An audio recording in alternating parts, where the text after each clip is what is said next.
La prise de conscience vient d'où?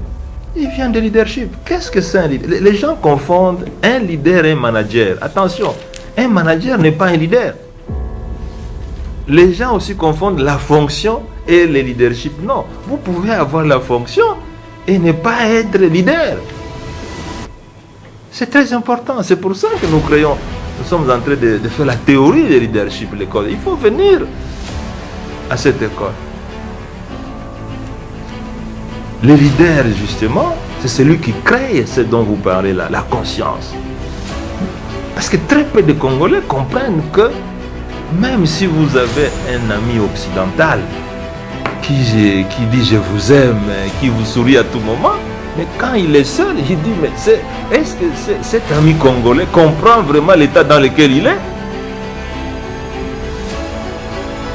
Comment vous pouvez vous imaginer que nous voyageons chaque jour pour aller nous faire soigner à l'extérieur du pays, mais qu'en 1960, la plupart des Belges qui sont en train peut-être de quitter la vie active sont nés ici. Même dans des petits villages comme Tchikadji, tout ça, il y avait des hôpitaux où les Blancs naissaient.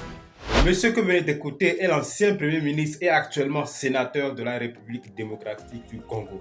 Et il a dit quelque chose de très intéressant que j'ai voulu partager avec vous. Et comme d'habitude, je vais faire mon analyse personnelle ou donner mon avis personnel sur ce qu'il a dit. De ce qu'il a dit, moi je retiens deux choses. La toute première chose, je suis sûr que vous le savez déjà, c'est qu'il y a une très grande différence entre un leader et un manager. Oui, il y a une très grande différence entre un leader et un manager. Un leader, pour faire tout court, c'est celui qui sert ou bien qui fait en montrant l'exemple. Un manager, c'est quelqu'un qui donne des ordres. Il dit à ses autres ou bien à ceux avec qui il travaille, fais ceci, fais cela, sans que forcément lui-même le fasse. Il peut rester dans son coin et dire à ses employés, bien à ceux qu'il manage, bien à ceux qu'il contrôle, de faire ceci, de faire cela. Alors qu'un leader, lui, il ne donne pas l'ordre, mais plutôt il fait et ceux avec qui il travaille voient ce qu'il est en train de faire et le suivent. Donc, pour faire tout court, un leader, c'est quelqu'un qui travaille par l'exemple, alors qu'un manager, c'est quelqu'un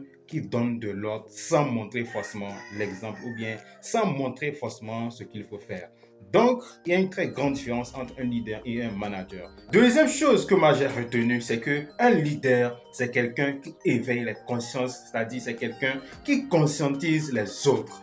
Et beaucoup de personnes en Afrique ici confondent sérieusement un leader et un manager. Certains se disent leaders, mais côté ce qu'ils font, l'exemple qu'ils donnent les autres, ou bien l'exemple qu'ils donnent aux autres, parce qu'il faut retenir qu'il y a deux types d'exemples. Il y a l'exemple positif et l'exemple négatif. Quand on dit qu'un leader, c'est quelqu'un qui conduit les autres de par son exemple, c'est-à-dire par son exemple positif. Parce que si c'est un exemple négatif, alors il conduit aussi tout droit les autres dans le mur. Donc un vrai leader, c'est quelqu'un qui conduit les autres de par son exemple, qui est bien sûr, comme je l'ai dit, positif. Mais combien de personnes en Afrique ici comprennent ça ou bien le font? Parce que beaucoup de personnes se proclament leaders, mais en réalité, dans leurs actes, ça fait vraiment mal. Ils ne montrent que de mauvais exemples aux autres et parfois, eux-mêmes, ils sont très très conscients de ce qu'ils sont en train de faire. Prenons juste un exemple, l'exemple d'un père de famille. Quand on est père de famille, on est chef, mais en réalité, on est le leader de la famille.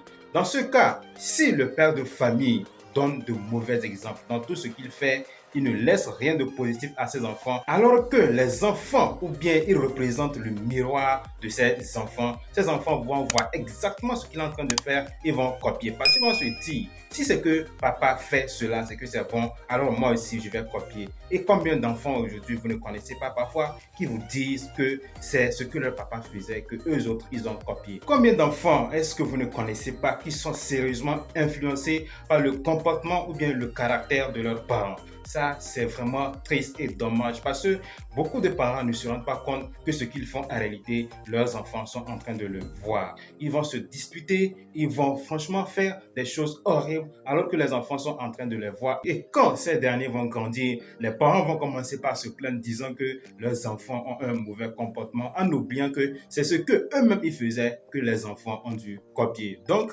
il faut savoir franchement poser de bons actes, faire de bonnes choses, en se rappelant toujours qu'il y a des enfants ou bien des personnes qui ont confiance en vous, bien qui vous aiment, qui sont en train de vous regarder.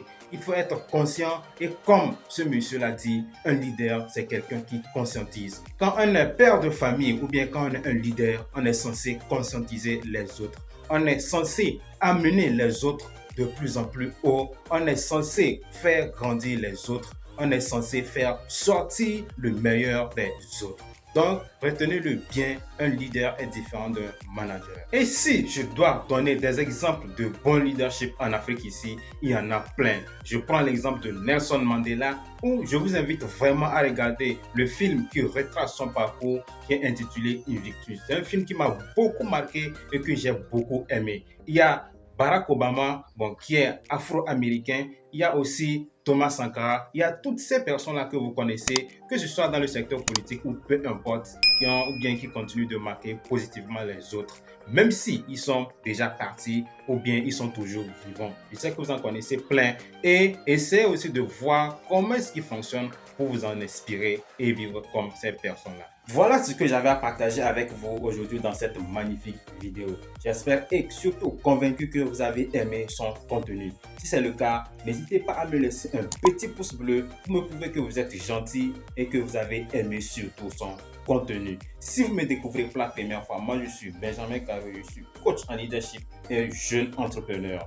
Cette magnifique chaîne Mindset School, nous publions 3 vidéos par semaine, les mardis, les jeudis et les samedis. Et nous développons 5 thèmes, le mindset, le développement personnel, l'entrepreneuriat, le business et le leadership. Donc, si vous êtes intéressé par l'une de ces thématiques, je vous invite à faire une chose, c'est de vous abonner et surtout cliquez sur la cloche de notification afin de ne rater aucune de nos prochaines vidéos et surtout faire partie de cette magnifique communauté pour que nous puissions partager de merveilleuses choses ensemble. Quant à moi, je vous dis à la prochaine vidéo.